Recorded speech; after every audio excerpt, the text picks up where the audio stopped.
sekarang SMA itu UAS ya, Bu? Betul. Jadinya mungkin agak sulit bagi waktu. Enggak sih, sebenarnya enggak susah Jadi bagi mungkin waktu. Mempersiapkan ini, nilai, gitu. bisa diawali untuk memperkenalkan diri, Bu Putri. Iya, baik. Assalamualaikum warahmatullahi wabarakatuh. Saya Putri Ainur Aini. Saya merupakan salah satu guru seni budaya di SMA N1 Tarik Sidoarjo. Terima kasih. Pertanyaan pertama tentang pembelajaran seni di sekolah. Itu Ya. Putri sudah menjadi guru. Itu kurikulum pendidikan apa saja sih yang pernah Ibu Putri terapkan kepada peserta didik selama mengajar di SMA Negeri 1 Tarik? Oke. Jadi, pertama kali saya Ya. mengajar di Semanstar atau di SMA N1 Tarik itu, saya masuk tahun 2018. 2018 itu menggunakan kurikulum Merdeka. Kemudian, nggak lama kita pandemi.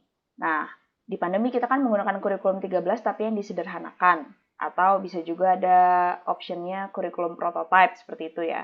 Nah, waktu tahun ajaran 2022-2023, saya mengampu kelas 10. Nah, kelas 10 ini kurikulumnya kurikulum Merdeka.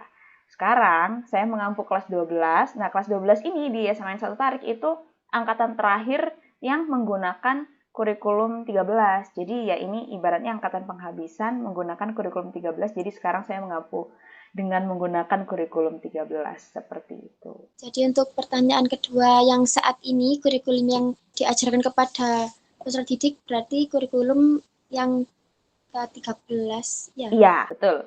Terus mungkin ada pendapat dari Bu Putri apa sih kelebihan kekurangan dari kurikulum K13 ini untuk pendidikan seni budaya? Apakah ada kesulitan untuk kurikulum ini? Kesulitannya sih sebenarnya nggak ada ya, karena kan itu sudah berjalan cukup lama seperti itu ya. Cuman memang dengan adanya hadir kurikulum Merdeka ini, saya cukup jadi belajar banyak gitu loh. Jadi ternyata dua kurikulum ini sebenarnya bisa saling melengkapi. Jadi walaupun saya sekarang kurikulum 13, itu kadang saya juga menambahi keilmuan yang saya dapat di kurikulum Merdeka gitu. Ya tentunya yang akan berimbas ke peserta didik itu jadi semakin ini sih menarik gitu ketika belajar. Kalau kesulitan yang berarti gitu di kurikulum 13 nggak ada seperti itu. Kalau kelebihan kekurangannya di kurikulum Merdeka ini bagaimana? Kalau kelebihan kekurangan ya, kelebihan kekurangan kurikulum Merdeka. Oke. Sejujurnya ini kan saya baru pengalaman kurikulum Merdeka itu kan satu ajaran. Nah, kalau memang di tahun ini saya diberikan tugas kelas 10 atau kelas 11, otomatis kan jadi dua ajaran. Cuma kemarin saya ditugaskan kelas 12, jadi cuma satu ajaran. Cuman yang saya rasakan, satu tahun ajaran itu, ketika saya berkolaborasi dengan guru-guru yang lain, terus mengimplementasikan di sekolah, sebenarnya kurikulum Merdeka ini konsepnya dari atas, dari kementerian itu sangat luar biasa sekali bagus. Ya, bagus sekali itu. Cuman, ya, masih banyak miskonsepsi mungkin atau miskomunikasi juga dari kementerian ke guru-guru seperti kami gitu. Adapun pendapat dari guru A, kurikulum Merdeka itu seperti ini. Adapun pendapat dari guru B itu kurikulum Merdeka itu seperti ini. Jadi komunikasinya aja dan agar tidak terjadi miskonsepsi itu tadi. Sebenarnya apa sih yang dimaui pemerintah dengan kurikulum Merdeka itu aja kekurangannya gitu. Tapi sampai saat ini sih ya nggak tahu nanti mungkin 2 tahun lagi atau 3 tahun lagi, sampai saat ini saya bilang kurikulum Merdeka itu sangat baik. Karena saya juga sudah mencoba mengoptimalisasi itu di dalam kelas. Walaupun sekarang saya pakai kurikulum 13, ya saya ini kasih percikan-percikan sedikit. Untuk pertanyaan ketiga, ini materi apa aja yang Ibu ajarkan kepada peserta didik? Kalau untuk semester ini itu ada konsep gerak-gerak tari, ada manajemen pertunjukan. Itu yang sudah terlampaui itu soalnya. Apa Ibu juga mengajar di semua ragam seni, kayak seni rupa, seni musiknya juga? Ya, di tahun ajaran ini sebenarnya saya mau seperti itu gitu ya, sesuai bab aja gitu ya. Tapi ya waktu Ya. kelas 12 ini cukup pendek gitu ya. Jadi ya saya optimalisasi semua. Lalu selanjutnya media pembelajaran seperti apa yang Bu Putri gunakan dalam mengajar? Bicara media pembelajaran ya. Tentu ini sebuah hal yang challenging buat guru SMA karena kalau perbedaannya guru SMA sama SD, ini kan SD kan pasti media pembelajarannya perlu yang konkret seperti itu ya. Nah kalau SMA dan seni ini kan nggak jauh-jauh, pasti saya menggunakan laptop, proyektor yang ada di kelas, kemudian apalagi aplikasi-aplikasi yang mendukung. Mungkin kalau di bab musik itu ada aplikasi yang dimana Kartuner itu kan untuk pendeteksi nada. Nah, terus ada aplikasi lagi Perfect Piano. Nah, itu agar mempermudah peserta didik juga untuk membedakan notasi atau membedakan nada. Nah, kalau dia di rumah tidak ada alat musik, nah dia bisa download aplikasi itu. Terus kemudian ini ada media pembelajaran. Mungkin kalau yang tidak digital, sepertinya seperti kertas plano, sticky note, itu kan ketika kolaboratif, peserta didik bisa digunakan ya ketika berdiskusi. Nah, itu. Seperti itu. Media pembelajaran ini apakah dari pihak sekolah juga menyediakan media yang Ibu sebutkan tadi? Kalau untuk proyektor, iya ya, proyektor dan sound ya, speaker itu disediakan. Tapi kalau untuk seperti kertas plano, sticky note itu ya ada di sekolah yang sticky note-nya, tapi kalau yang planonya belum. Pertanyaan selanjutnya, menurut Ibu bagaimana minat peserta didik terhadap pembelajaran seni budaya di kelas? Peserta didik di sekolah kami itu terkhususnya di semester ini ya, yang kelas 12, walaupun kurikulum merdeka, terakhir itu kan membuat praktek manajemen pertunjukan, itu antusiasnya sangat luar biasa. Minatnya juga terlihat mereka itu bersemangat ya. Mungkin itu banyak faktor ya, tidak hanya dari dianya aja, tapi dari pihak sekolah, dari pihak sayanya sendiri, terutama dari peserta didiknya sih. Kalau peserta didiknya bukan mereka yang sekarang nih, mungkin bisa jadi minatnya itu tidak seperti yang terlaksana kemarin. Seperti itu. Kalau mungkin Intan bisa lihat video saya yang di YouTube yang pernah saya upload, itu kan saya mendokumentasikan tentang bab manajemen pertunjukan, bagaimana mereka membuatnya. Intinya minatnya mereka itu kenapa bisa saya presentasikan sangat baik, karena ekspektasi saya itu sebenarnya tidak seperti itu, yang dimana manajemen pertunjukan yang di dalam kelas aja. Tapi ternyata memang ada beberapa kelas yang mengadakan di dalam kelas. Tapi ternyata mereka itu super duper niat gitu ya. Sampai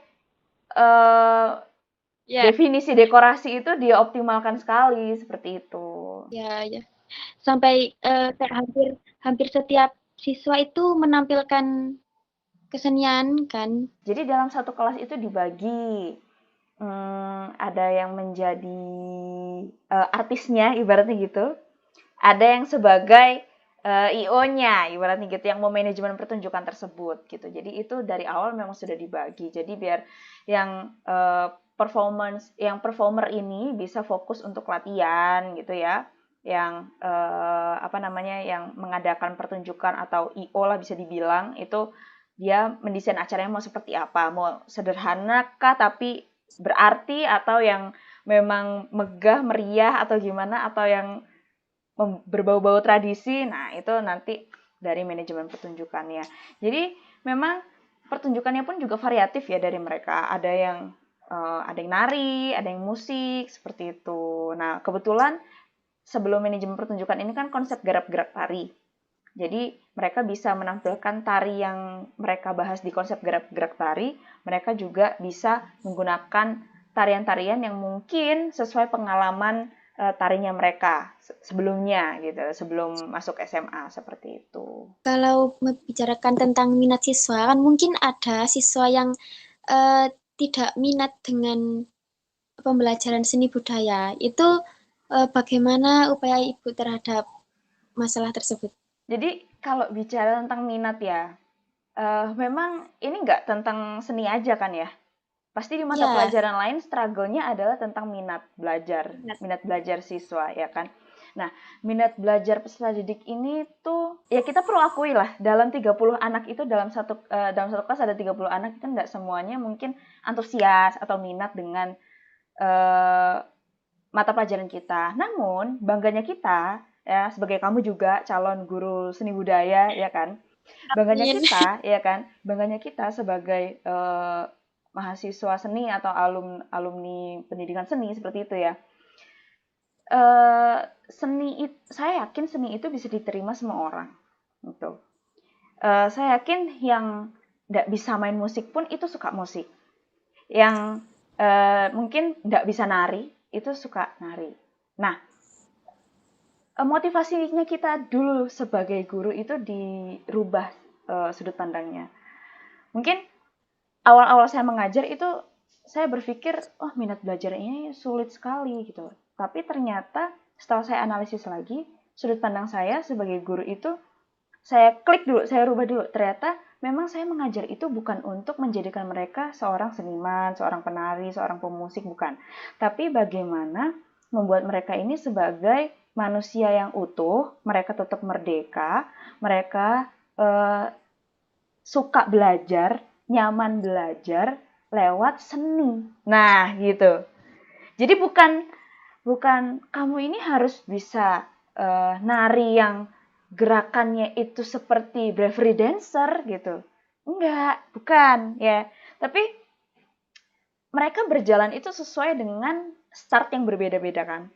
Nah, dengan mereka melalui proses yang maju, mungkin dari titik awal di A jadi di D aja, itu kan sudah perbedaan, ya kan?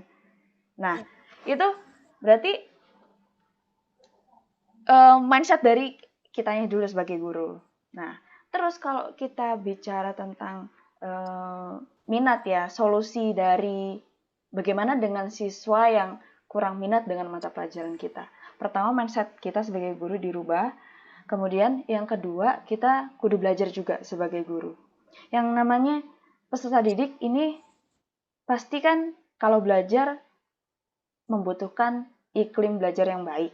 Nah, dalam minat belajar itu ada beberapa yang perlu disiapkan, yaitu seperti kesiapan belajar, profil belajar, ya kan, kompetensi awal. Nah, itu kan juga perlu dipahami. Mungkin kalau dulu sebelum kurikulum merdeka gitu kan, belajar seni, saya guru seni rupa misal. Ya udah satu kelas itu tuh gambar semua, ya kan? Nah, kalau sekarang Ya, kurikulum merdeka, ya kan? Kita terbantukan juga dari situ. Plus kita juga ada ilmu sebenarnya untuk menghidupkan kelas itu. Kita paham tentang kesiapan belajar, minat murid sama profil belajar murid. Gitu. Terus apa namanya? Dari udah mindset guru berubah, kita paham bagaimana mengolah kelas, kemudian paham tentang kesiapan belajar, minat murid, dan profil belajar murid. Kemudian ada yang namanya langkah berikutnya, tes kompetensi awal. Ya, jadi kita ya bukan tes yang seperti psikolog gitu ya. Bukan. Kalau psikolog kan memang mengetahui IQ-nya berapa, mereka bakatnya di mana. Bukan, tapi kita sebagai guru juga bisa membuat pertanyaan-pertanyaan yang dimana mengarahkan mereka itu sebenarnya minatnya di mana gitu, arahnya kemana. Kita bisa bikin pertanyaan-pertanyaan seperti itu, sehingga nanti di kelas itu ada jawaban ketemu. Oh, dari Google Form ini, oh ternyata anak ini tuh lebih minat ke sini. Cara belajarnya dia lebih ke audiovisual seperti itu. Terus dia suka suasana belajar yang hening. Nah, dia mengawali seninya itu dari titik B semisal, bukan dari titik A. Nah, itu jadi kita bisa pahami. Dengan adanya perbedaan itu, diferensiasi itu, ya kita racik, kita orkestrasi, kita olah. Gimana caranya nanti konten kita di dalam kelas, itu penyajiannya seperti apa.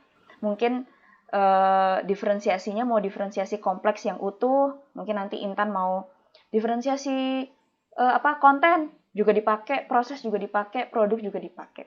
Ketika minatnya sudah ketahuan nih, oh ada yang suka nyanyi, ada yang suka gambar, dari situ aja udah diferensiasi kan. pasti diferensiasi. Karena diferensiasi apa? Produk, ya kan? Nah, belum lagi nanti dari dikelompokin. Yang suka rupa dikelompokkan, yang suka musik dikelompokkan lagi.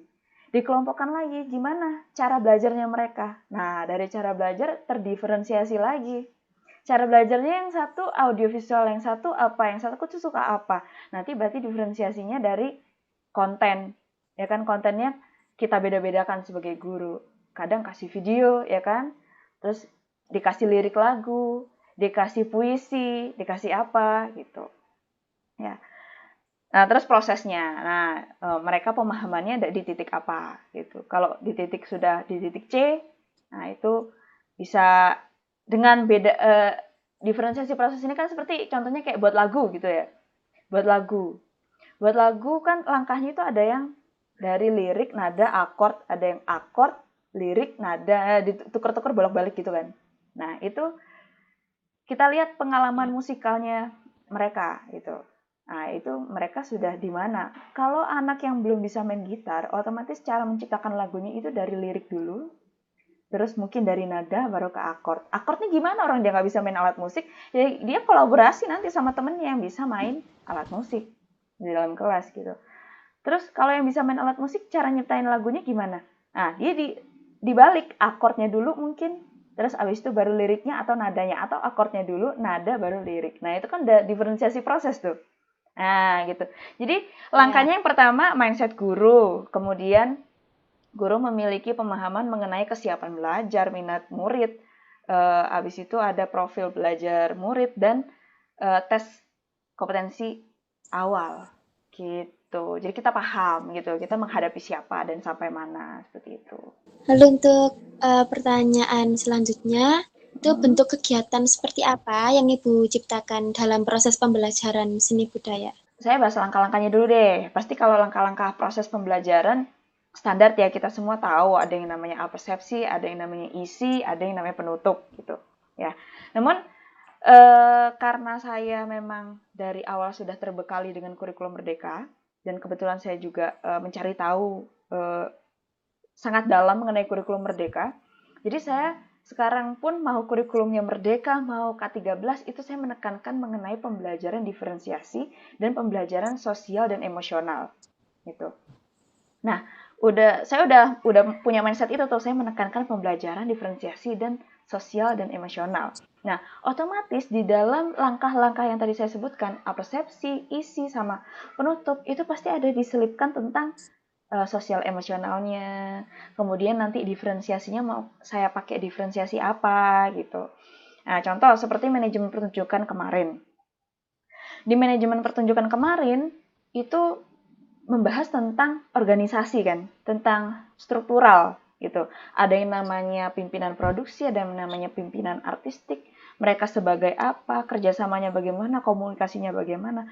Nah, itu saya awal pembelajaran ya tentu berdoa ya, standar gitu, berdoa, menanyakan kabar, seperti itu. Nah, setelah langkah-langkah wajib itu dilakukan, absensi, itu saya melakukan ice breaking. Nah, ice breaking dulu. Jadi, bagaimana saya memastikan peserta didik saya itu dalam keadaan yang rileks, nyaman, dan bahagia kalau bisa. Walaupun saya nggak tahu dalam hatinya ya, mungkin lagi galau atau abis putus, saya nggak ngerti. Pokoknya saya mengoptimalisasi ketika saya mau belajar, itu mereka itu gitu ya. Nah, ketika udah ice breaking, itu saya bertanya dulu mungkin di minggu lalu sudah belajar apa. Oh, konsep gerak-gerak tari. Apa refleksinya dari konsep gerak-gerak tari. Nah, diulang lagi apa tentang konsep gerak-gerak tari, ada apa aja di konsep gerak-gerak tari, ada proses eksplorasi itu ada apa aja, oh ada stilisasi juga Bu, udah pengulangan. Nah, setelah udah pengulangan, nah baru saya masuk ke yang namanya materi. Tapi materi saya suguhkan bukan dengan teacher center. Saya sampaikan dengan ayo kita berdiri semua, nah saya ajak main mereka. Jadi saya ada sebuah game, di mana gamenya itu nanti mengantarkan ke mereka, mengantarkan ke mereka untuk bekerja sama, gitu. Gamenya itu cari benda sebenarnya. Jadi nanti matanya mereka tuh sebagian ada yang ditutup, tapi berkelompok nyari bendanya. Nah, jadi ini ya, saya kebetulan videonya hilang, jadi nggak bisa saya tunjukin. Jadi ketika sudah ada, jadi jika sudah ada permainan itu berlangsung, setelah permainan selesai, itu saya langsung tarik ke materi gitu. Apa yang kamu butuhkan ketika kalian bermain permainan yang barusan? Nah, komunikasi Bu. Nah, komunikasi ditulis. Kompak gitu. Nah, baru saya tarik ke materi yang ingin saya sampaikan, manajemen pertunjukan. Di manajemen pertunjukan butuh adanya komunikasi, prinsip, tujuan, harus paham tujuan ya. Dari game tadi kita tujuannya apa? Nyari bola. Ya berarti tujuannya nyari bola. Manajemen pertunjukan tujuannya ngapain? Membuat pertunjukan yang menarik. Nah, itu. Jadi gitu. Terus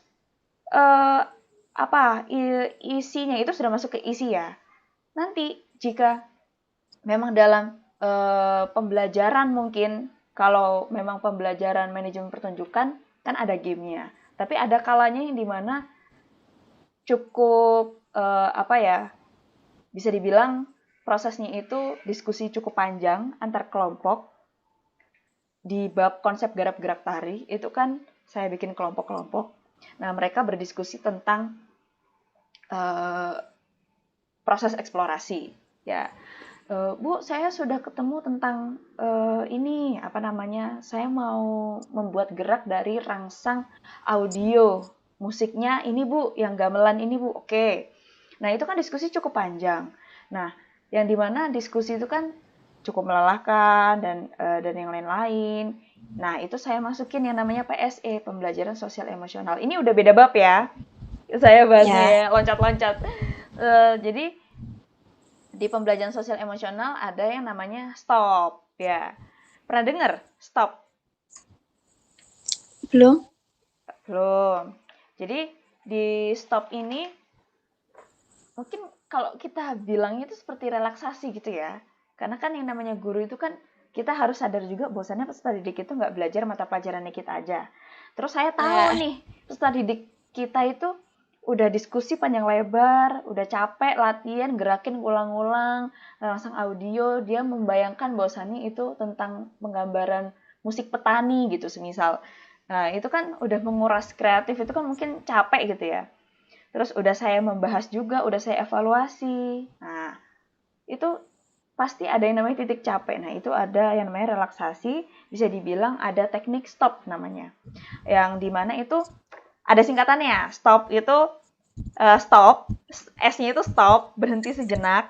Terus T-nya itu adalah take a breath, ambil nafas. O-nya itu adalah observe, kita merasakan apa yang kita rasakan, amati sensasi apa yang kita rasakan di tubuh kita itu gimana, pikiran, lingkungan kita bagaimana, apa suasananya hening. Nah, otomatis kan hening kan ketika posisi semuanya 30 anak di satu kelas seperti itu.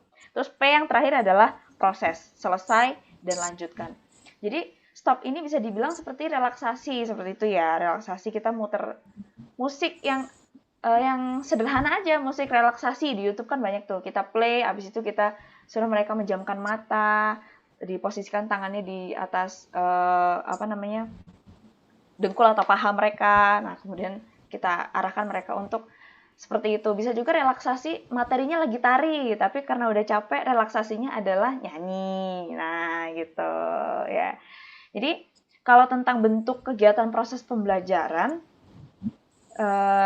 itu sih dalam implementasi kesehariannya. Tapi kalau dalam bentuk kegiatan yang big-nya, project besarnya itu adalah yaitu tadi membuat pertunjukan ya yang kolaborasi besar bisa dibilang karena pertunjukannya adalah satu kelas per kelas. Ada juga kemarin loh yang dari dua kelas gabung satu pertunjukan. Jadi kan itu kolaboratif yang sangat luar biasa kan.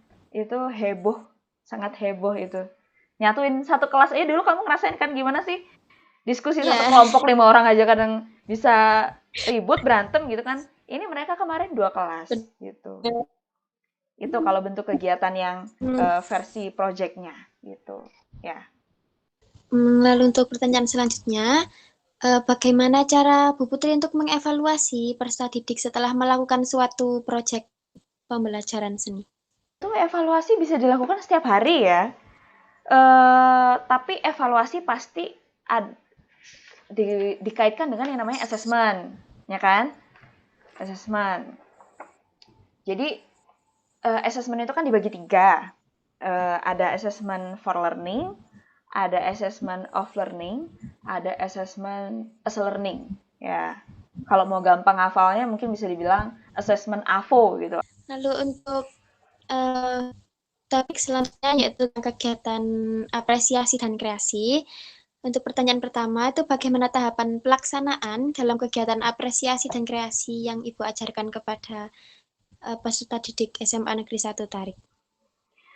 Oke, saya mengadakan manajemen pertunjukan itu bisa mengoptimalisasi mereka dari segi apresiasi dan kreasi seni. Namun dalam perjalanan babnya mereka itu belum sampai ke tahap yang namanya bab apresiasi kreasi gitu. Jadi mungkin ya bisa dikatakan apresiasi gitu. Tapi belum yang apresiasi secara serius, kan ada tahap-tahapnya tuh ya, apresiasi itu ya sebenarnya. Nah, itu mereka belum ada tugas itu sebenarnya. Jadi mereka itu baru sampai ke tahap membuat pertunjukan, kemudian setelah membuat pertunjukan mereka ada evaluasi diri dari teman sejawat ke teman yang lainnya, kemudian evaluasi dari saya selaku guru, kemudian ada guru-guru yang lain yang sempat menyaksikan pertunjukan kelas mereka. Nah, gitu sih. Jadi kalau untuk apresiasi kreasi seni, tahapannya saya menggunakan bab manajemen pertunjukan itu sebagai kesempatan apresiasi kreasi seni. Namun untuk implementasi detailnya, apresiasi kreasi seni yang ada tahapnya, terus berbentuk laporan, itu belum terlaksana. Mungkin bisa diganti pertanyaan aja tentang kegiatan apresiasi dan kreasi yang pernah Ibu lakukan. Tentu saya akan menyampaikan tentang ini ya, tahapan-tahapan bagaimana mengapresiasi sebuah pertunjukan. Tentu saya menjelaskan tentang deskripsi. Nah, setelah deskripsi itu apa gitu ya. Kegiatan apresiasi itu, lalu apa yang akan Ibu lakukan? Tentu setelah saya mendapatkan hasil pembelajaran. Oke, hasil pembelajaran saya akan melakukan tentu reflektif ya. Atau hasilnya mereka seperti ini, portofolionya ternyata seperti ini. Pemahaman mereka dari A sekarang sudah di R semisal gitu, atau sudah di G seperti itu. Selain saya mengetahui hal itu, adanya tentu reflektif mandiri saya sebagai guru. Reflektif mandiri, kemudian reflektif dari peserta didik, itu yang akan saya lakukan. Karena apa? Bab apresiasi kreasi seni ini atau materi apresiasi kreasi seni ini tidak hanya akan dilakukan pada kelasnya mereka saja atau angkatannya mereka saja, pasti akan ada repetisi dari saya kan sebagai guru juga. Nah, tentu ketika mereka sudah merefleksi saya pun juga akan menyampaikan refleksi dan penguatan mengenai hasil belajar dari peserta didik saya. Jadi penguatan yang seperti apa? Penguatan yang dimana apa yang sudah perlu saya benarkan.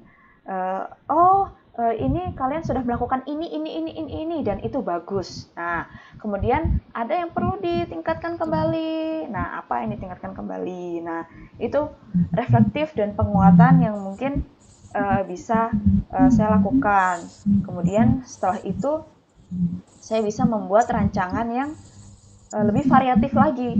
Ya, setelah saya memahami hasil belajar yang seperti ini, dampaknya akan seperti ini. Di kelas yang didominasi dengan anak yang visual, dengan cara diferensiasi saya yang seperti ini, hasilnya seperti ini gitu. Intinya reflektif seperti itu. Baik, untuk pertanyaan terakhir di topik ini, itu menurut Ibu apa kelebihan dan kekurangan dalam proses pembelajaran pada kegiatan apresiasi dan kreasi seni? Oke, baik. Kelebihan dan kekurangan dalam proses pembelajaran pada kegiatan apresiasi dan kreasi seni ini. Oke, kelebihannya terlebih dahulu. Alhamdulillah kelebihannya itu adalah siswa kami itu sangat antusias sekali gitu ya, antusiasnya sangat tinggi bisa saya bilang. Kemudian yang kedua adalah siswa bisa mengimplementasikan ide-ide kreatif mereka. Kemudian siswa berkolaborasi ya dengan teman sekelas, bahkan dengan teman yang berbeda kelas mereka juga berkolaborasi. Kemudian siswa menjadi saling suportif, dalam arti antar individu, tidak hanya dari kelas ke kelas, tapi antar individunya itu mereka jadi saling suportif karena mereka ngerti, oh tujuan kita ini mau bikin acara, mau bikin pertunjukan ini gitu. Kemudian siswa bisa memanajemen pertunjukan yang dimana sebelumnya mereka mengertinya itu manajemen pertunjukan itu ada ketua si acara, lalalala, ye. Tapi ternyata ada pimpinan artistik, ya kan? Ada hostman, kemudian ada pimpinan produksi, ada sub-sub tugas atau ada job desk yang dimana mungkin baru buat mereka seperti itu. Kemudian siswa bisa mengoptimalisasi sarana prasarana sekolah. Jadi di sekolah kita kan ada gazebo kan ya Tan ya? Ya, kamu masih ingat. Nah dulu kan itu optimalisasinya itu masih kurang ya. Siswa yang ke situ itu mungkin ya pengen santai, pengen me time, pengen sendirian, lagi nungguin orang tuanya, atau bahkan lebih sering saya ngelihat bapak-bapak ini ya, apa namanya, Pak Satpam, kadang kalau bosen di pos ke situ gitu. Karena saya lebih sering melihat ini apa namanya Pak Bon yang di situ sama Pak Satpam gitu-gitu. Nah siswa ini sama kita guru itu kurang mengoptimalisasi di situ. Nah manajemen pertunjukan kemarin itu nggak semuanya berlangsung di kelas. Saya bebaskan ruangannya di mana, yang jelas harus ada surat izinnya. Boleh di kelas, boleh di lapangan kalau mau pertunjukannya outdoor, ya. Mereka juga boleh di gazebo. Nah kemarin ada yang di gazebo seperti itu. Jadi kepala sekolah yang mendukung itu juga senang sekali ada kegiatan di situ seperti itu. Lalu untuk kekurangannya ya Tan, untuk kekurangannya tentu lingkungan dan budaya positif yang perlu ditingkatkan lagi sih kalau menurut saya. Karena apa? Ketika saya membuat bab itu terrealisasi dan peserta didik kami itu memiliki antusias yang tinggi, tentu sesama guru itu perlu adanya rasa suportif juga gitu ya. Tapi mungkin itu yang kurang saya dapatkan seperti itu ya. Mungkin karena saya kurang merangkul teman-teman semua, karena kan guru-guru SMA itu kan sangat banyak sekali ya Tan ya gitu. Kurang lebih ada 50 sampai 60-an. Jadi mungkin saya kurang merangkul Bapak Ibu guru yang lain untuk berkolaborasi bersama saya.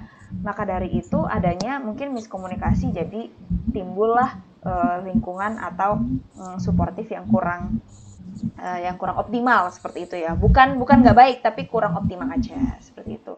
Kemudian kekurangan yang lain adalah komunikasi, lagi-lagi komunikasi kepada wali murid. Karena kan acara atau bab manajemen pertunjukan itu, yang namanya pertunjukan pasti kan tidak selesai di jam 4 sore atau di jam 3 sore sekolah seperti itu ya. Jadi selesainya itu lebih dari jam 4 sore. Nah itu mungkin perlu komunikasi yang lebih aktif lagi kepada wali murid, dan itu lumayan sulit ya, karena saya sendiri juga bukan wali kelas, saya guru mata pelajaran, tapi saya harus melobi itu. Kemudian kekurangan yang lain adalah saya harus berkomunikasi dengan stakeholder yang lain.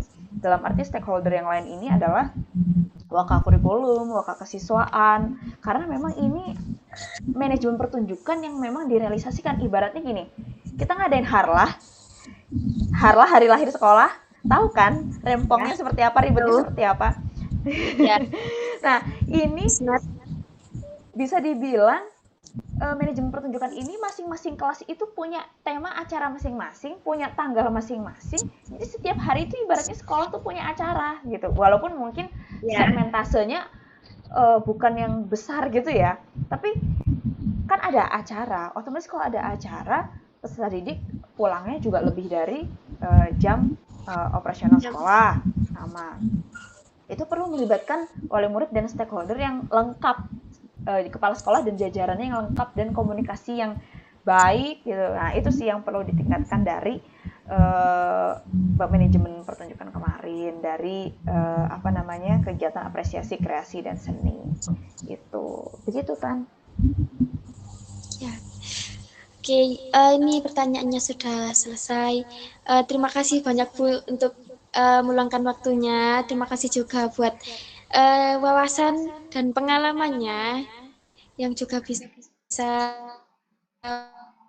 buat saya belajar untuk kedepannya. Ya, Saya terima kasih untuk kesempatan ini bisa mungkin sharing. Saya juga butuh loh ini, mungkin masukan dari Intan sekarang yang Intan sudah kuliah di pendidikan seni drama tari dan musik, kali aja ilmunya pasti ada ilmu baru ya kan, karena kan seni itu kan berubah ya, dinamis. Jadi saya juga butuh sharing juga, sharing ya. banyak-banyak dengan Intan seperti itu. Baik, terima kasih untuk waktunya Bu Putri. Iya, Ya, selamat terima. sore. Iya, terima. Maaf bila ada perkataan atau perbuatan saya yang kurang enak didengar dan dilihat. Oke, saya terima Terima kasih juga kasih. untuk Intan.